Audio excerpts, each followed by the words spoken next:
Welcome to RTÉ TEN News. I'm Janice Butler and here's your weekly entertainment news update.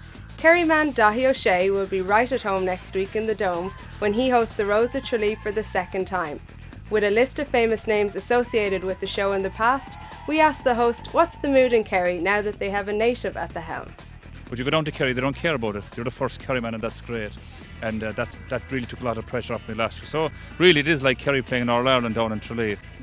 And I know the girls are just behind you and you probably won't give away, but have you picked a winner yet, or is there anyone you have your eye on that you think will take the crown? There are certain people who are really standing out at the moment, like that Donegal Rose. She doesn't stop talking. Watch, she's talking there again, watch. She doesn't stop talking, right? Some lovely Rose all the way from America as well, some great dancers and singers there, and girl from Roscommon, got educated in Dingle where I'm from myself, so it's great to host the show. I'd hate to be a judge this year. I got you flowers. Yeah. Thanks, Daithí. That's as close as I'm going to get to being the Rose of Tralee.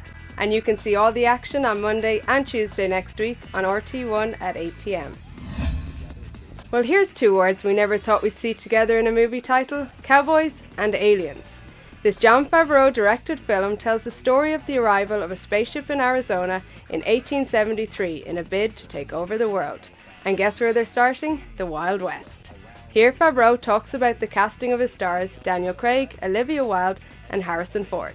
You want to use very classic Western images and backdrops, and you want to populate it with a cast that feels very authentic to it, but yet would not feel out of place in an action film. Daniel Craig was the first cast member we brought on. Wouldn't do that if I was you. He's a very intelligent, talented actor. Then it was Olivia Wilde.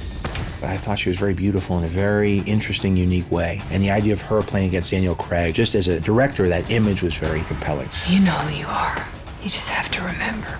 And Harrison Ford found this was an interesting subject matter and an interesting role for him to take on. As far as I'm concerned, for my generation, he's like John Wayne. I want that man.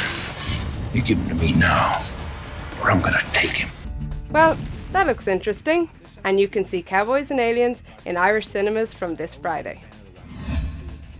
The wait is finally over for X Factor fans as the show returns to our screens this Saturday with a brand new judging panel. Gone are Simon, Cheryl and Danny, and in come Gary Barlow, Kelly Rowland and N-Dubs Talisa, who'll join sole survivor Louis Walsh. Word on the street is that Gary has taken on Simon's tough guy persona and won't be pulling any punches. This week he shocked boot camp hopefuls by sending 35 of them home before they sang a note. The show opens with the auditions this weekend and you can catch it on TV3 at 8 p.m. Let the madness begin. RTÉ Television announced at last week's autumn launch that Craig Doyle is set to return to our screens for a Tuesday night chat show which is slated to start in October. But in the meantime, Craig seems just a little excited about a certain sporting event that he'll be reporting on for ITV.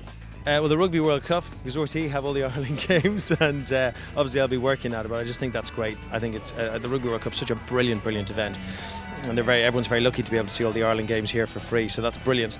And we thought Craig would be the perfect guy to ask who'll take home the ultimate prize from New Zealand. It's a tough World Cup.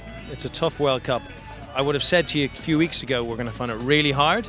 I'll now say, after seeing South Africa and Australia recently, we'll find it hard, but it is possible. We'll probably have to beat Australia and South Africa really to get places. New Zealand look really good. I'm kind of predicting an England-New Zealand final, to be honest with you, but we'll give it a good go. The great thing is we're not under the same pressure as we were last time out, so we're a different team now. The Rugby World Cup kicks off on September 9th. We've our fingers crossed. Well, that's the latest happenings from the world of entertainment. For your daily showbiz fix, keep clicking onto RTÉ TEN, and don't forget you can now follow us on Facebook and Twitter. Thanks for watching.